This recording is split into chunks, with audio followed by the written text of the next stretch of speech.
By the end of this video, you'll understand exactly how Jensen Huang went from owning China's entire AI chip market to watching it slip through his fingers. Not because someone built a better chip, but because two governments decided his technology was too powerful to share. And the part that'll really get you, the thing that keeps Jensen up at night isn't the billions he's already lost. It's something much bigger than money. So grab your coffee, settle in, and let me walk you through this. Let's start with what Jensen Huang actually built. Before any of this happened, Nvidia wasn't just selling chips to China. It was the foundation.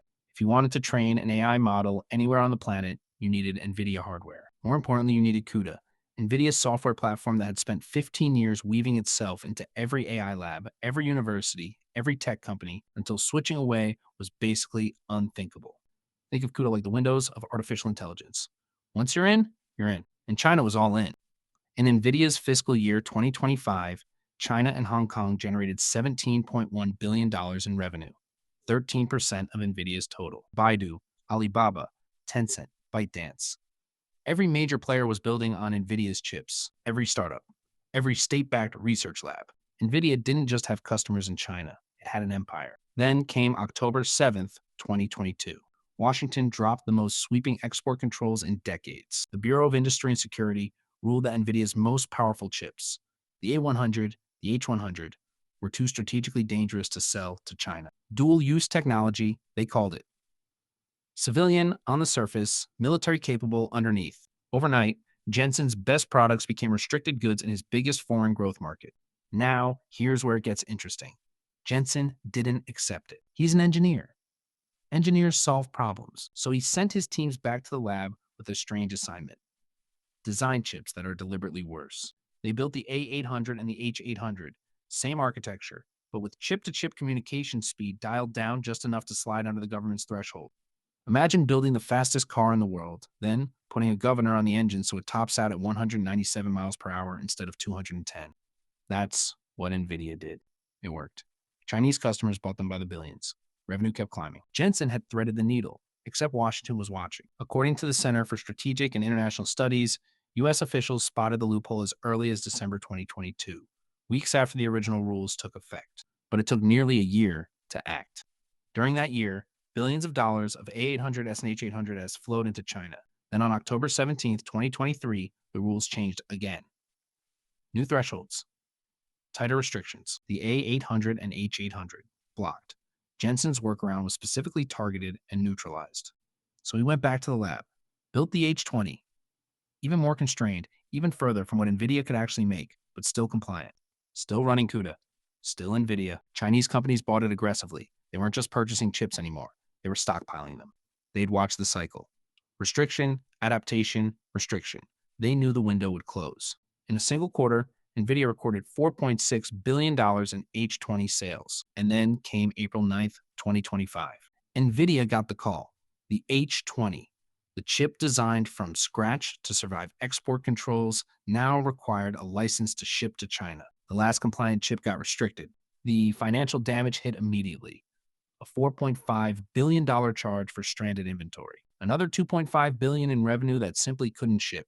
$7 billion of pain. One quarter. One phone call. If you're finding this useful, hit subscribe. I make videos like this every week, and the part of this story nobody talks about is coming up next. Okay, remember how I said the lost revenue isn't what keeps Jensen up at night? Here it is. After April 9th, Jensen stopped being diplomatic.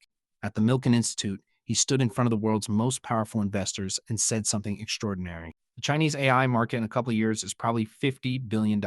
And if Nvidia can't serve it, somebody else will. His exact words. Huawei, for example, is very formidable. Then he told CNN the export controls were a failure. His quote, the goals of the export controls are not being achieved. And then he did something no CEO wants to do. He told Wall Street that Nvidia would stop including China in its financial forecasts entirely. I'm not counting on it, he said. If it happens, it'll be a great bonus. A $17 billion market reclassified as optional upside. But here's the part that changes everything.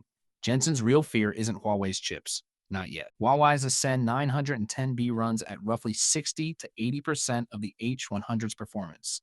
It's good.